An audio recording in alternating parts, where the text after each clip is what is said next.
வணக்கம், இது உங்கள் கற்றல் எளிது. இன்னைக்கு நம்ம இந்த வீடியோவில் Group 3ல லெட்டர் F பார்க்கலாம்.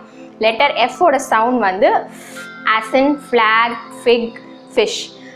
இந்த லெட்டருக்கு என்ன ஆக்ஷன் பண்ணலாம் அப்படின்னா, இப்படி ஃபிஷ் மாதிரி நம்ம வந்து ரெண்டு ஹேண்ட்ஸையும் ஜாயின் பண்ணிவிட்டு இப்படி ஃபிஷ் வந்து சும்மா இருக்கிற மாதிரி, இதுதான் வந்து இந்த லெட்டருக்குரிய ஆக்ஷன். இந்த ஆக்ஷன் சாங்கோட லிங்க் வந்து நான் டிஸ்கிரிப்ஷன் பாக்ஸில் கொடுக்குறேன், நீங்கள் போய் செக் பண்ணிக்கோங்க. நம்ம இந்த லெட்டர் முடிச்சு நம்ம என்ன வேர்ட்ஸ்லாம் பிளெண்ட் பண்ணலாம் அப்படின்ற வேர்ட் லிஸ்ட் நம்ம இப்போ பார்க்கலாம்.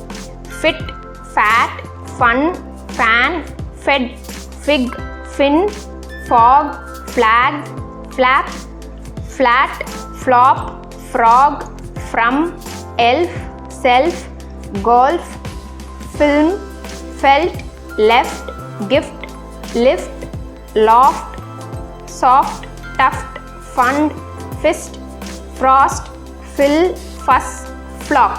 இந்த வீடியோ உங்களுக்கு யூஸ்ஃபுல்லாக இருந்ததுன்னு நினச்சிங்கன்னா லைக் பண்ணுங்கள், ஷேர் பண்ணுங்கள் அண்ட் சப்ஸ்கிரைப் பண்ணுங்கள். அண்ட் கூடவே பெல் பட்டன் கிளிக் பண்ணுங்கள் ஸோ தட் என்னோட வீடியோஸ் எல்லாம் நீங்கள் மிஸ் பண்ணாமல் பார்க்கலாம். நன்றி, வணக்கம்.